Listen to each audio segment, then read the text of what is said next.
Bismillahirrahmanirrahim. In this video we will discuss a prolactinoma. Basically ये prolactin producing pituitary adenoma होता है। इसमें prolactin increase हो जाएगा। इसमें क्लिनिकल सिग्निफिकेंस क्या होता है? ये most common functional pituitary tumour है। Function most common of the pathological hyperprolactinoma. अब इसकी नॉर्मल फिजियोलॉजी अगर आप देख लें, ये पॉलीपेप्टाइड है, एसिडोफिलिक होते हैं, सिमिलर टू ग्रोथ हार्मोन होता है। ये ब्रेस्ट की डेवलपमेंट करते हैं, ठीक है, विद एस्ट्रोजन। और इसके अलावा ये इलेक्ट्रोजेनेसिस करते हैं, ठीक है। प्रोलैक्टिन इंक्रीज़ होगा गायनेकोमेस्टिया। इसके अलावा गैलेक्टोरिया के अंदर क्या होता है? मिल्क की प्रोडक्शन ज़्यादा हो जाती है। अब जीएनआरएच का इफेक्ट क्या होता है? गोनेडोट्रोपिक रिलीजिंग हार्मोन जो है वो हाइपोथैलेमस से रिलीज़ होते हैं, ठीक है। इसके अलावा ये क्या करेंगे? एंटीरियर पिट्यूटरी को एक्टिवेट करेंगे और वहाँ से आपके जो भी ओवरीज़ हैं उसको स्टिमुलेट करते हैं आप, जिसमें पहले एंटीरियर पिट्यूटरी से एफएसएच एलएच रिलीज़ होता है। ये ओवरीज़ की डेवलपमेंट, फॉलिकल्स की एस्ट्रोजन की प्रोडक्शन करता है, लिबिडो कम करेगा, इनफर्टिलिटी, ऑस्टियोपोरोसिस के सब। और एलएच कम होगा तो ये ओवरी से एलएच जो है वो ओव्यूलेशन करवाता है, मेंस्ट्रुएशन एस्ट्रोजन, ठीक है। मेल के अंदर टेस्टोस्टेरोन आता है। इसके अलावा अगर प्रोलैक्टिन का लेवल ज़्यादा हो गया तो वो क्या करेगा? जीएनआरएच को इनहिबिट कर देगा, ठीक है। अब इसके सिम्टम्स क्या आते हैं? पेशेंट हमारे पास प्रेजेंट करेगा ग्लेक्टोरिया के साथ, ठीक है।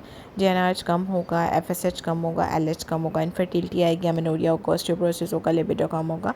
मेल्स के अंदर जो है ये एडवांस स्टेज पे इसको डायग्नोस किया जाता है। ग्लेक्टोरिया लेस लाइकली होता है, इसमें लिबिडो कम है, बेड कम होगी, इरेक्टाइल डिसफंक्शन, इनफर्टिलिटी होगी।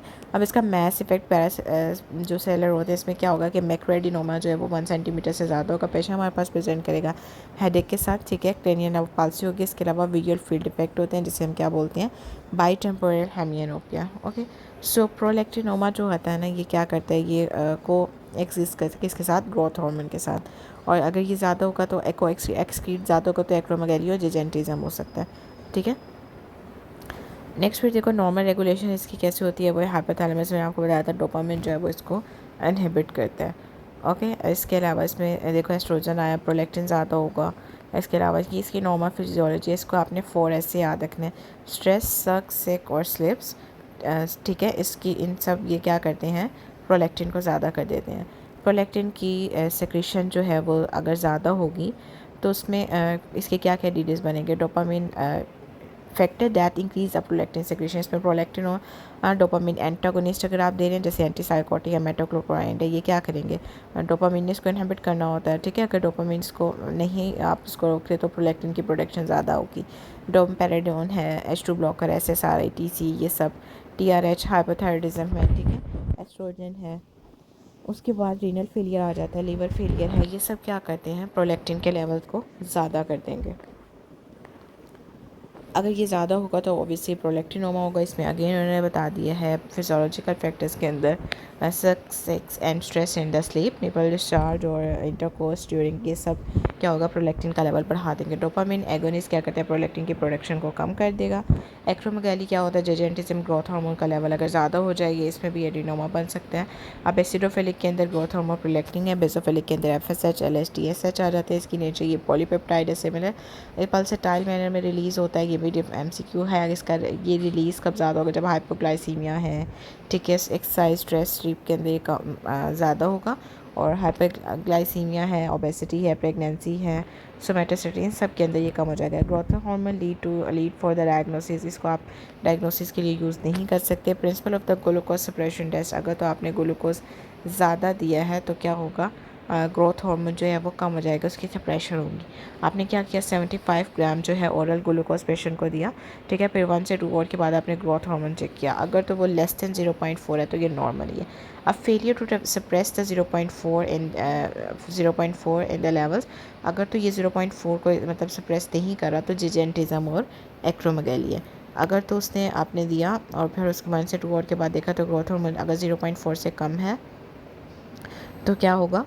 नॉर्मल है। अगर इससे कम या ज़्यादा हो रहा है इन द लेवल्स तो फिर आपको जिजेंटिज्म और एक्रोमेगैली। अब इसके मैकेनिज्म जो ये रेस्पिरेटरी एसोसिएटाइनरी, इसका जैक के थ्रू एक्टिवेट होता है, ठीक है। प्रोलैक्टिन का भी सेम मैकेनिज्म ऑफ एक्शन है। ये इसको भी जो IGF-1 है इसको आप क्या करते हो? स्क्रीनिंग के लिए यूज़ करते हो, ठीक है। अब ग्रोथ हार्मोन्स के एक्शन जो हैं वो different growth, bone, muscle mass, amino acid की अपटेक और प्रोटीन के सिंथेसिस करते हैं।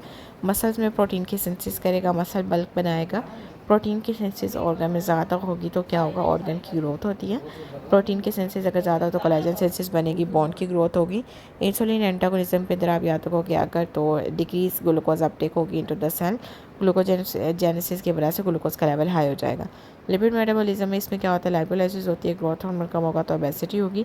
अब इसके डिफरेंट साइन एंड सिम्टम्स आते हैं। इसमें अगर ग्रोथ ऑफ द बोन्स आते हैं तो फ्रंटल बॉसिंग होगी, फ्लैशी नोज होगा, प्रोमिनेंट जा होगा, मैक्रोग्लोसिया, किडनी फिशर होंगे, एनलार्ज थायराइड होगा, जो है टिश्यू सॉफ्ट टिश्यू वो ज़्यादा हो जाएगा, कार्डियोमेगैली है, पॉलिप बन जाएगा, एनलार्ज हैंड द फीट है, टाइटनिंग होगी, हीट पैड थिकनेस होती है, carpel tunnel syndrome, glucose intolerance के अंदर डायबिटीज़ मेलाइटस आ सकते हैं, मैस इफेक्ट के अंदर है हेडेक है, विजुअल फील्ड इफेक्ट और स्वेटिंग ज़्यादा होगी। अब ग्रोथ हार्मोन की सिक्रेशन के क्या आकर हाइपोथैलेमस से जो है वो जीएनआरएच रिलीज़ होगा, एंटीरियर पिट्यूटरी से ग्रोथ हार्मोन ज़्यादा होगा, ये टारगेट ऑर्गन पे एक्ट करेगा और आईजीएफ इंसुलिन ग्रोथ फैक्टर ज़्यादा होंगे। ठीक है, अब ये क्या करते हैं, इंसुलिन ग्रोथ फैक्टर जो है वो थायराइड ग्लैंड को कम कर देगा। इसी तरह सोमेटोस्टेटिन जो होता है वो क्या करता है, इसमें पॉजिटिव फीडबैक आता है। ठीक है, एंटीरियर पिट्यूटरी से ग्रोथ हार्मोन के सिक्रेशन को ज़्यादा कर देगा।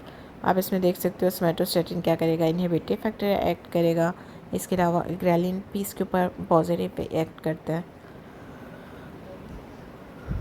Next we will see the gigantism and the acromegaly. इसमें इटियोलॉजी के अंदर आप देखो ग्रोथ सेक्रेटिंग सोमेटोट्रोफ एडिनोमा हो सकता है, मिक्सड हो सकता है, प्रोलैक्टिन जो ग्रोथ हार्मोन दोनों को ज़्यादा करेगा। ठीक है, प्रोलैक्टिन, ग्रोथ हार्मोन, टीएसएच ये सब ज़्यादा हो सकते हैं। एक्रोमेगाली विद द जेजेंटिज्म के अंदर क्या होगा कि एपिफिजियल ग्रोथ से पहले ग्रोथ हार्मोन ज़्यादा होगा। एक्रोमेगाली के अंदर आफ्टर एपिफिजियल जो है ग्रोथ के बाद क्या होता है, ग्रोथ हार्मोन ज़्यादा होगा तो एक्रोमेगाली। अब इसके सिम्टम्स क्या आते हैं, वही फ्रंटल बॉसिंग है, fleshy nose, jaw prominence, macroglossia, coarse fissure, enlargement of the feet and the hand, heel pad syndrome, carpal tunnel syndrome, ये सारे इसमें आते हैं। ठीक हो गया। साइन एंड सिम्टम्स इसमें अगेन उन्होंने दोबारा से वही बताया हुआ है, इसका आप रीड कर सकते हैं। ग्लूकोज इंटॉलरेंस हो सकती है, मैस इफेक्ट आएगा। ठीक है, इसके सारे सिम्टम्स यहाँ पे ऑलरेडी दिए हुए हैं। ये देखो एक्रोमेगाली में थिकनिंग हो जाएगी, supraorbital coarsening of the fissure, cardiomyopathy, diabetes mellitus, enlarge but weak skeletal muscle, thick and heel pads हो जाती हैं, ब्रॉडनिंग ऑफ द हैंड्स होगी। ठीक है, enlargement of the विस्ट्रल organ, headache, diplopia, lethargy and the blindness. If you have any question you can ask me.